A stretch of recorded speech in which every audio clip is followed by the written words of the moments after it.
Amigas, amigos, olá! A região da Caxemira voltou a estar em evidência durante a semana passada. Caxemira é uma região centro-meridional da Ásia. É uma área litigiosa, é uma área disputada entre três países da região. Paquistão, Índia e China disputam as fronteiras desta região da Caxemira, que voltou a ser objeto de um atentado terrorista. Na semana passada, mais de 20 pessoas, mais de 20 homens foram mortos em um atentado atribuído ao grupo Lashkar-e-Taiba, é um grupo paquistanês. Esse grupo reivindica a separação da Caxemira da Índia e a sua anexação ao Paquistão. As tensões nessa região estão relacionadas à descolonização britânica, ao imperialismo britânico e à eventual descolonização.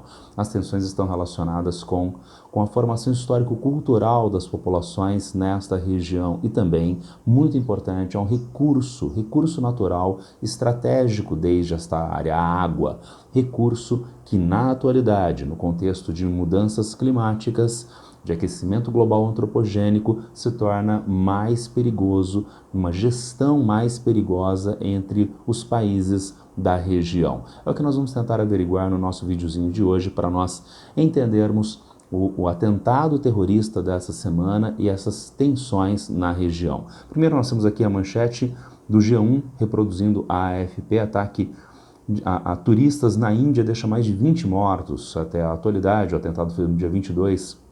Até a atualidade, hoje dia 27, nós temos 26 pessoas já contabilizadas mortas como resultado deste atentado. Nessa região da Caxemira, aqui nós encontramos o mapa que mostra com maior detalhamento a região da Caxemira e as áreas que são atribuídas internacionalmente a três países da região. Temos uma área mais ou menos restrita, principalmente nas porções norte e nordeste de domínio chinês. A área mais extensa é de domínio indiano e nós temos essa partezinha verde na porção noroeste de domínio paquistanês. Nesta região, e logo após o atentado terrorista, houve aumento das tensões entre os dois países, Índia e Paquistão, inclusive com trocas de tiros entre soldados no Vale do Lipa, que fica nesta regiãozinha da Caxemira, uma área fronteiriça, trocas de tiros entre postos militares, e nós já vamos ver que isso, infelizmente, não é uma exceção na região. Para nós entendermos mais adequadamente as tensões nesta área, vamos recorrer a uma linha do tempo e averiguar o processo histórico de formação dessa região. Vamos partir de 1846, avançava o imperialismo britânico no sul da Ásia, e notem pelo nosso mapinha, o imperialismo britânico beliscando a região do Tibete.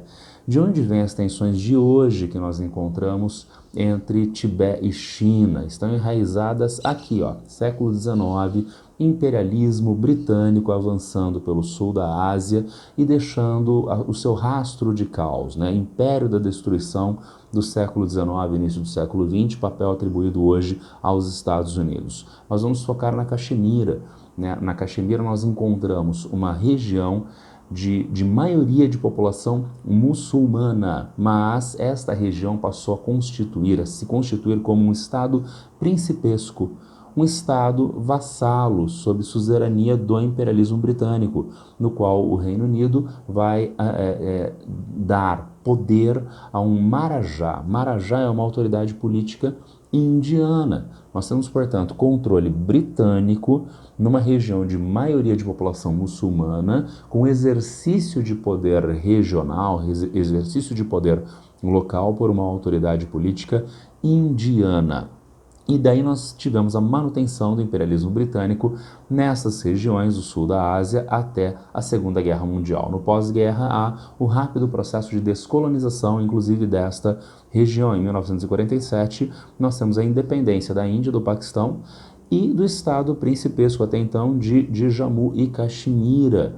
Esse estado poderia, no processo independentista, se tornar de fato um país independente, ou anexado à Índia ou anexado ao Paquistão. Seria uma opção para este estado, mas um levante de populações muçulmanas em Jammu e Caxemira e sob suposto apoio em processo de criação Paquistão, levou o Marajá de Jammu e Caxemira a acionar o acordo de anexação desta região, de anexação desta área à Índia, e isto motivou a primeira guerra indo-paquistanesa terminada em 1949, sob mediação da ONU. A ONU vai mediar um cessar-fogo e uma linha de cessar-fogo na região, como está sendo mostrada no nosso mapa. A linha vermelha de divisão da Caxemira, né, uma parte nas porções mais meridionais, orientais, de controle indiano, e outra parte nas porções mais setentrionais, mais a oeste, de controle paquistanês. Mas notem que estranho, porque essa linha de cessar-fogo ela vai seguindo e ela termina no meio da Caxemira, né? E por que ela termina no meio da Caxemira? Porque os conhecimentos cartográficos neste momento para essas regiões eram mais ou menos limitados no que diz respeito às necessidades políticas. Essa região onde termina a linha de cessar-fogo é uma área de geleiras, desabitada, e, portanto, não havia um recurso de conhecimento mais acentuado para se definir especificamente, empiricamente, essa linha de fronteira. Então, desde essa porção, a ideia seria que a linha de fronteira seguiria em direção norte, uma espécie de fronteira geodésica, numa linha geodésica, até as fronteiras internacionalmente reconhecidas destes países. Isso já aponta para uma coisa bastante interessante. Quando os problemas do imperialismo britânico, da descolonização, estavam se manifestando na região, os conhecimentos que nós tínhamos dessa área ainda eram muito limitados, inclusive para o estabelecimento de fronteiras e para o uso dos recursos da região. Quais recursos? O recurso de água. Trata-se de uma região do Planalto Tibetano, trata-se de uma região bastante elevada da Ásia, onde nascem bacias hidrográficas que têm fluidez em direção ao Paquistão, à Índia e à China. E, portanto, o recurso hídrico é fundamental, é um item de segurança para estes três países. E, por isso, nós vamos ter o estabelecimento, em 1960, do Tratado das Águas entre Paquistão e Índia, tratado feito sob mediação do Banco Mundial a duras penas ao longo dos anos 1950. Vamos aprofundar um pouco acerca do Tratado das Águas desta região. Aqui nós temos o mapa com maior detalhamento mostrando a região de abrangência do tratado em verdinho. Nós temos a Bacia do Indo, que nasce na região da Caxemira, atravessa todo o território do Paquistão e deságua no Oceano Índico. A Bacia do Indo tem rios que também estão no território chinês, afegão e também no território indiano, sendo que a Índia e a China são os dois objetos principais deste tratado, tendo em vista o interesse dos dois países nessa região, o maior controle indiano das áreas de nascentes do Indo na Caxemira e a maior extensão do rio Indo em território paquistanês. Lembrando que a Índia tem clima tropical monsônico. Durante o verão do hemisfério norte chove torrencialmente na Índia. Já o Paquistão tem climas áridos e semiáridos. E, portanto, para o Paquistão, a água do rio Indo é fundamental para a dessedentação animal, para abastecimento das populações, para a agricultura, para a navegação, para a produção de energia. A água do Indo é fundamental para o Paquistão, e daí as tensões nos anos 1940 e 1950, supostamente superadas através do Tratado de 1960, onde a gente já introduz um probleminha para a atualidade. Lembra que os conhecimentos geológicos, os conhecimentos cartográficos eram parcos, eram reduzidos para nós estabelecermos a linha de cessar-fogo em 1949? Será que os conhecimentos hidrológicos da dinâmica de geleiras na região eram os mais conhecidos em 1960? É claro que não, é claro que não. Será que existia a ideia de aquecimento global antropogênico nos anos 1960? Sim, ela era germinal, mas nem de longe nós tínhamos os problemas e o conhecimento de aquecimento global antropogênico que nós temos na atualidade. E por isso existem uma série de problemas no tratado. Problemas que são dados no momento da sua criação, como qualquer tratado, tendo em vista as realidades políticas inerentes. Mas problemas outros, problemas que se evidenciam ao longo do tempo, dadas essas mudanças principalmente climáticas e também demográficas na região. Paquistão e Índia são dois países que tiveram um crescimento de população de 5, 6 vezes nessa região. O Paquistão é um dos países de maior população do mundo, né? O Paquistão tem mais de 240 milhões de habitantes. E a Índia? A Índia, que é hoje o país mais populoso do mundo, com 1 bilhão e 400 milhões de habitantes. Será que o tratado previa as mudanças climáticas e o crescimento demográfico na região? Não, e por isso o tratado não deixa de ser problemático na atualidade. Mas voltando à nossa linha do tempo, para além do Tratado de 1960, nós temos em 1965 e 1971 outras duas guerras entre Índia e Paquistão pelo domínio desta região da Caxemira. Já sabemos, já pontuamos a ideia da água como um recurso tão importante para os dois países.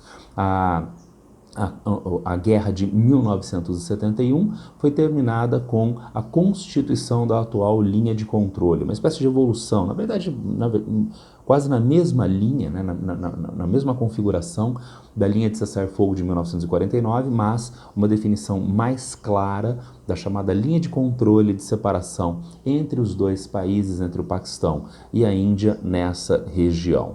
Nos anos 1970, para além da Terceira Guerra Indo-Paquistanesa, nós encontramos os dois países em uma escalada militar, uma corrida armamentista regional, começada pela Índia, com a Operação Buda Sorridente de 1974. A Índia detonou o seu primeiro teste nuclear, fez o seu primeiro teste nuclear, mas a Índia, neste momento, não se assumia como uma potência nuclear. Isso vai ser revertido em 1998 com o teste de Pokhran. E agora a Índia não só faz mais um teste nuclear, como assume ser um país detentor de armas nucleares. E por que a Índia fez isso? Por quê? Porque ela sabia, e alguns meses depois aconteceu, de o Paquistão fazer o seu próprio teste nuclear, o teste de Chagai, na região de Chagai, que colocou também o Paquistão como uma das raras potências no mundo de capacidade de armas de destruição em massa nucleares. Então notem, nós temos uma tensão histórica na região, nós temos uma tensão ligada à condição de formação histórico-cultural na região da Caxemira, que é uma área tão importante para os dois países no que diz respeito ao recurso hídrico. 3 guerras já foram, né, deflagradas entre esses países, e agora nós encontramos esses dois países como potências nucleares. As escaramuças, as tensões, né, as hostilidades permanecem. Em 1999, por exemplo, o Paquistão avança sobre a linha de controle e invade esta região dita indiana. A Índia reage, é uma reação da comunidade internacional contra a extrapolação do Paquistão da linha de controle. O Paquistão retorna com suas tropas e a situação se estabiliza, mas isso mostra como as tensões permanecem nessa região, e não apenas entre os dois países. Também no que diz respeito à relação entre a Índia e a população de maioria muçulmana nessa região da Caxemira. Vejam, em 2008 foram encontradas por volta de 1.000 covas, né, próximas da linha de controle. Isso gerou uma tensão bastante grande entre a população muçulmana da Caxemira e as autoridades indianas. População muçulmana da Caxemira que buscava uma resposta das autoridades, né, quem tinha praticado estes atentados nessas regiões. Poderíamos até pensar em crime contra a humanidade, poderíamos até pensar em terrorismo de Estado a partir de episódios como esses. Em 2016 e 2018, nós continuamos com tensões militares pontuais de parte a parte. Ataques militares, mas que são mais ou menos localizados e com respostas bem pensadas para que não haja uma escalada mais intensa do conflito. Porém, uma coisa se desdobra muito negativamente na região, que é, a partir de 2016, a Índia com um governo crescentemente autoritário e de extrema direita. O Paquistão não é exatamente uma democracia fofinha como a França, como a Noruega, tá? Então, o Paquistão não é exatamente essa democracia fofinha, mas no Paquistão nós encontramos hoje um regime parlamentar vamos dizer, coabitação, na medida em que o presidente do país é de centro-esquerda Ele é egresso de um partido socialista, mas hoje ele tem uma pauta bem forte ligada ao neoliberalismo, enquanto o primeiro-ministro é de centro-direita. Então existe um diálogo entre os setores político-ideológicos no Paquistão. Já na Índia, não. Na Índia a gente tem um crescimento muito forte da extrema-direita dentro de uma lógica do nacionalismo indiano, que acaba se desdobrando muito negativamente no que diz respeito à relação entre a Índia e a região da Caxemira de maioria muçulmana. Isso se efetivou em 2019. 2019, quando o governo indiano, o parlamento indiano, sob influência dessa crescente extrema-direita, vai aprovar uma legislação com a qual as regiões de Jammu e Caxemira deixam de ter autonomia política, passam a ser controladas diretamente pelo governo indiano, diminuindo a autonomia, portanto, das populações muçulmanas nessas áreas. Na prática, nós temos quais desdobramentos? Vejam vocês, facilitação de compra de terras por não residentes. A legislação até então restringia a compra de terras na região da Caxemira indiana por não nativos da Caxemira. Isto deixou de existir. E isto dá margem para grupos econômicos e ou políticos do restante do território da Índia comprarem terras e fazerem assentamentos na região, aumentando, portanto, a concentração demográfica de não nativos caxemires nessa região, não nativos muçulmanos nessa região, alterando a composição demográfica, afetando aspectos culturais e políticos nesta região. Mais ainda, aumento da militarização indiana nessa região e redução da representatividade dos caxemires no parlamento, dentro do poder legislativo da Índia. O Paquistão reagiu e isso contribuiu para a manutenção da escalada de tensões que nós temos na região até agora. Escalada de tensões que encontram um cenário internacional mundial atual que não contribui para a resolução do conflito, muito pelo contrário. Aqui nós temos um mapinha, eu destaquei para vocês em vermelhinho a Índia e em verdinho o Paquistão. Só que o Paquistão é um país que tem um relativo alinhamento com a China. Inclusive, por exemplo, após a guerra sino-indiana, China e Índia, dos anos 1960, pela região da Caxemira, um acordo entre a China e o Paquistão levou o Paquistão a ceder para a China uma parte da Caxemira que estava sob seu controle, sob protestos da Índia. Então, Paquistão e China têm alinhamento na região, lembrando que China é uma grande potência mundial na atualidade. A Índia também é uma grande potência na atualidade, não tem alcance internacional mundial que a China tem, mas é uma potência regional e em crescente alinhamento com os Estados Unidos. Tendo em vista a competitividade chinesa americana, os Estados Unidos tentam nos últimos anos, inclusive agora em governo Donald Trump, diferentes formas de aproximação com o governo indiano. Se o governo indiano já se sente potência regional e tem apoio dos Estados Unidos, se o Paquistão tem apoio da China, que tem interesses na região, então isto não contribui significativamente para a solução do conflito, porque as partes envolvidas se sentem suficientemente munidas em termos estratégicos, em termos políticos, para não negociar, para tentar se impor sobre a outra parte. E é dentro deste contexto que nós encontramos o nosso último elemento de tensão, que são as mudanças climáticas. Vejam vocês, nessa manchete, derretimento glacial da bacia do Indo aumenta a uma taxa perigosa. Nós temos o derretimento de geleiras com uma redução de 23,3% entre novembro de 2023 e abril de 2024. Lembrando, é o inverno do hemisfério norte. Durante esse período de inverno do hemisfério norte, 23% menos geleiras em média nessa região. Nessa outra manchete, nós encontramos conflito e cooperação pela água entre Índia e Paquistão. Mais conflito do que cooperação, não é verdade? Então nós temos o derretimento das geleiras do Himalaia? Sim, temos. E daí nós podemos pensar, bom, derretimento de geleiras, isso é legal, porque isso aumenta a oferta de água, das geleiras derretidas para essas regiões indiana e paquistanesa. Não é bem assim, porque as geleiras são a recarga dessas bacias. Com o seu derretimento, em um primeiro momento, imediatamente, há um aumento da oferta de água. Em um segundo momento, não há recarga dessas águas e, em longo prazo, redução da oferta de água. Isso já é antevisto, demandando, portanto, maior controle sobre a região. Controle de quem? Da Índia ou do Paquistão? Daí a necessidade de se refazer o tratado. Mas o ambiente político regional, o ambiente político em cada país, especialmente na Índia e a geopolítica mundial, contribuem para isto? Não contribuem, não contribuem. E ainda, vejam, reforçando a ideia da geopolítica regional e do alinhamento China-Paquistão. Nós temos aqui uma outra manchete da BBC britânica. Índia pode realmente impedir que as águas dos rios cheguem ao Paquistão? Pergunta tolinha, né, dessa manchete. A resposta da reportagem é que não pode, porque não há infraestrutura de barragens, por exemplo, para impedimento completo da oferta de água. Mas isso seria uma coisa bem idiotinha de se pensar. A ideia seriam os projetos de infraestrutura feitos a partir de agora, projetos de infraestrutura implementados a partir deste momento, quando as tensões levaram Índia a romper o Tratado das Águas de 1960.